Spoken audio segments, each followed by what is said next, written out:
Let's talk about it, buddy.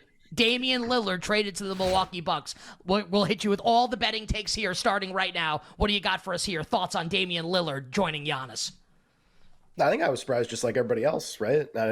Now, after the fact, you go back, you look at Damian Lillard's timeline, you go, oh, he said, a year ago on Twitter, somebody asked him what current player would you love to play with to get back in the playoffs. He said Giannis. And we know that Giannis had been grumbling a lot in the offseason about, if you don't make the team a little bit better, I might be out of here. I might not finish my career here. And that kind of made everybody nervous. So now that it happened, you kind of go oh, okay.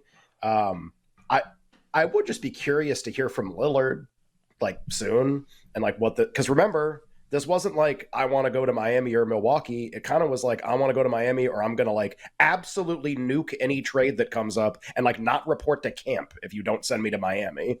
And they're not sending him to Miami. So I'm sure he's on some level okay with this, but just would be curious to kind of get a little bit of the reaction from Lillard and just kind of what's going on, make sure this is okay and that everything is actually good. This is where he wanted to go and this is all great just because of the tone of how this thing had been going the entire summer. So yeah, first reaction was pretty surprised by it. There are betting applications, but I think honestly, we're betting show, sure, here's hardcore betting talk, but just first and foremost, because honestly, I think this is more important than the betting stuff. I like to watch the NBA a lot. It's maybe my favorite sport to watch. I like watching the NFL. I like watching college football. I really do love watching the NBA. And when you take superstars that don't play together and kind of mix them all around and then put them in different places, it's always really awesome. It's just always really fun to see how it's going to go. And even if they don't win the title, or even if the season is not successful, or if something goes wrong, or Dame Lillard refuses to play or whatever, the idea for 82 games this year, or however many games they play, that you get to watch Lillard and Giannis play together is cooler than any betting take that we're going to have right now. That's the coolest part, is just kind of dreaming about you get to watch these two guys play together and they didn't play together before. Always the coolest part of these trades. That part is always cooler than the betting, and there can be betting talk too. But just really start with I always think these things are really cool. And it always makes me I can't wait until the NBA season starts, and I can't wait to watch these teams and how these players fit together. It's just fun. It's a star-driven league, and we're mixing up stars. We're putting two superstars together on the same team. That's awesome. So cool. Can do betting stuff, but just wanted to start with that because trade's really interesting. Betting stuff's interesting. That's actually the coolest part, is just we get to watch these two guys play together. But in terms of betting, okay, in order to place a bet, I have to feel there's a difference between how the market feels about a team and how I feel about a team. The market feels like Milwaukee's the most likely team to win the NBA title. In order to bet Milwaukee, I have to disagree with that and somehow think that they should be even shorter and disconnected from Denver more. I can't ever support that argument right now. 20 games into the season, 40 games into the season can support that argument. Let's see basketball. See how the first couple months goes. But the idea that before we see any games, they should be way far out from Denver. My first thought is if they play Denver, I think Denver would win. What? They're farther out from Denver. Did anybody just watch games last year? So cool, they can have the same price, but I don't disagree with this at all. So we can be really excited. I'm excited to watch all this stuff. But the idea that some insanely valuable bet was created in the title market, just not the case, not even close. Yeah, I think it's more again, maybe Milwaukee's and we'll see what they end up doing around this. Maybe the regular season's not as good. I don't know, man. They get into a big spot in the playoffs, and it's Philly, and it's Boston. But listen to what you just said, because you were saying they should be short priced to the East, but you were saying they should be short priced in the East, and I'm but you're saying you don't think the regular season's going to go great. Well, how about why this? would you bet it now? You're right about that. That's me kind of shooting off the cuff. Just that I think that when they get to the playoffs, it's going to be hard for me to want to pick a team to beat them. Big spot. Oh yeah. Oh, it's in April.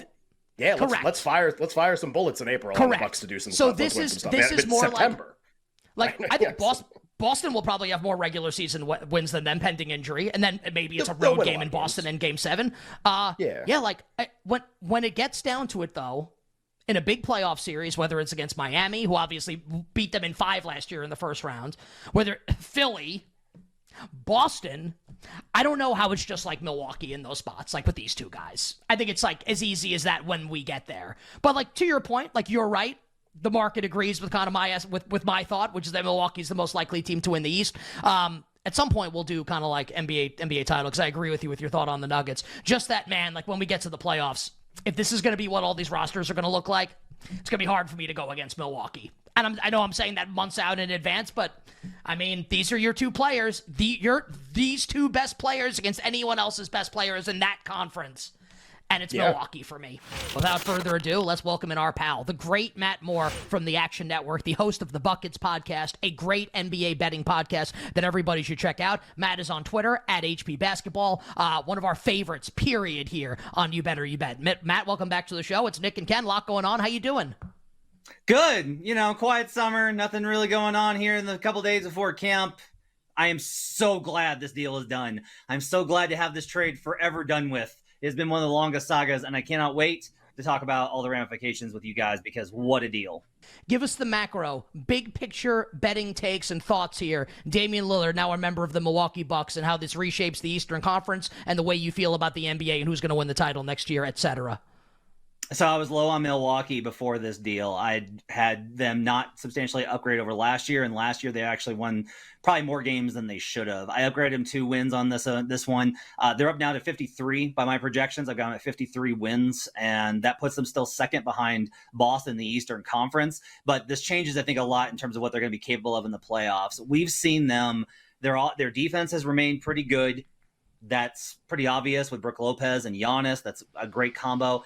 Drew Holiday is obviously an elite defender, but you saw in that series versus Miami, Jimmy Butler really took him to the woodshed and really worked him over in that series. And so there's kind of this differential with what Drew was able to give offensively. Dame is obviously just a different stratosphere, and Dame fixes that problem so much that when they need offense, especially late in games, having one of the most prolific offensive forces, especially scoring, that you've got in the league, who's also a willing passer, helps a ton. I think they have the personnel to manage this defensively. They'll be worse defensively, but I don't think that they'll be significantly worse. And I do think that this puts them into another stratosphere as far as I kind of downgraded them as far as my expectations of where I would have them in the title conversation. They're going to be there because they have Giannis, but now with Dame, it does put them in a different kind of discussion, even if I think the betting angles are going to give us some other opportunities.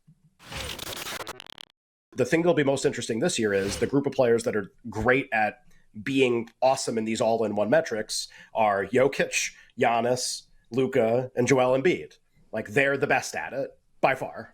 And SGA got way better at it last year, but is still not as good as the other guys. So, like, you have these 4 players, Giannis, Jokic, Embiid, and Luka. And I pause before I put him in because it's like you have the 3 players who have essentially contested the last few MVP awards and who people think will kind of be in the mix again. Boy, that was so fun and not toxic last year at all when these guys were battling it out. Similar thing happened in the WNBA MVP actually this time. It's brutal. It did win, but it's just like not fun to consume the conversation about it.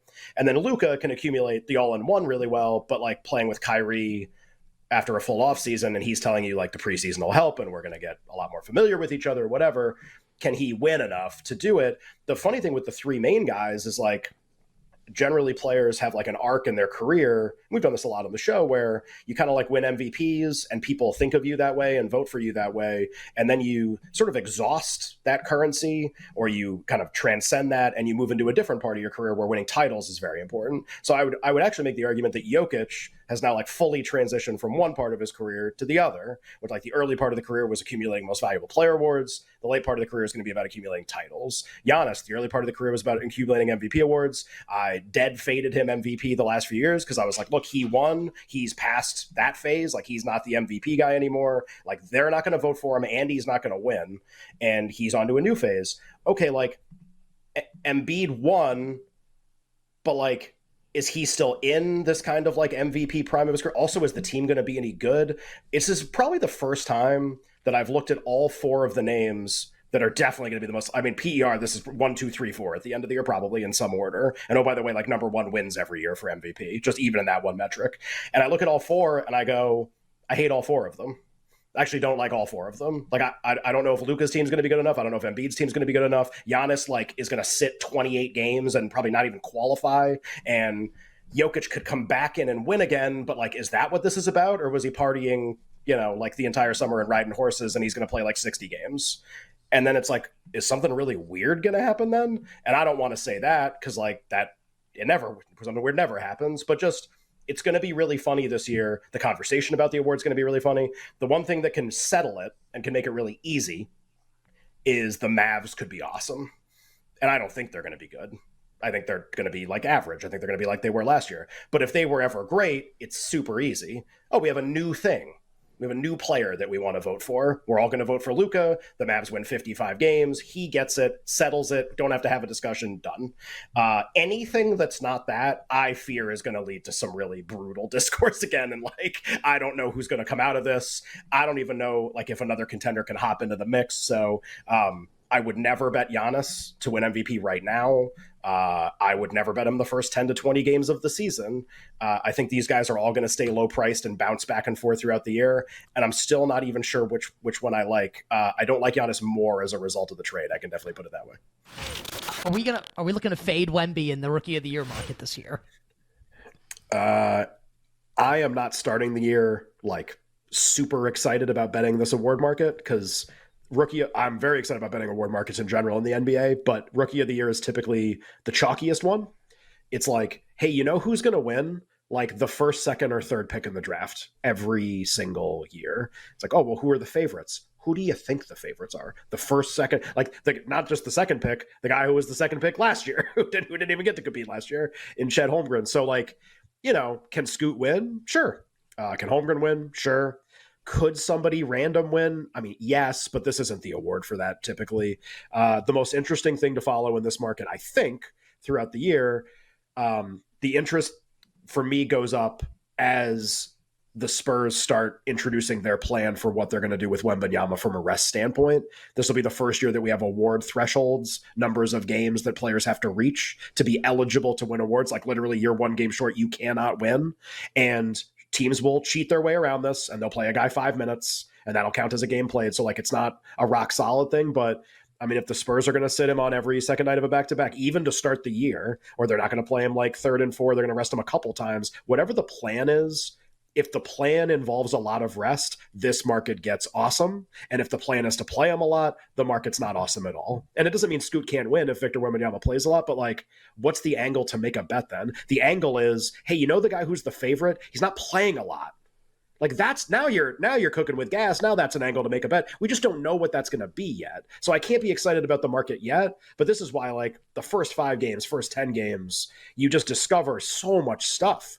Like Lowry Markkanen most improved player was a laughing stock kind of a bet the week before the season started. And 2 weeks into the year, it's the best thing you could have put money on. And so like the first 10 games, we're going to, what's the new version of that? Like, what's the thing that we couldn't see coming this year in the NFL? All right, first 4 games, be like, I had no idea the Bucks were that good.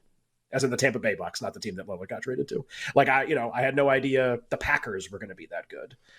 The Bills are even better than I thought, or something like that. Like, you're going to learn some of this stuff, and that's when the really fun bets happen. So, Rookie of the Year could be fun. It all is going to probably hinge on what is the plan with Wembanyama in terms of playing him in a lot of these schedule spots. It had been rumored, by the way, that Mike Evans was going to be going back to the Portland Trailblazers in this trade. Which name is more? Would have been crazy. Which name is more fun to say in this way? Vic or Scoot? Oh, Scoot for sure. Yeah, I think Vic. I'm not in on Vic either. Like we got Vicky. we're gonna. I think we should. Vicky's just funny. We can keep working on this. Yeah.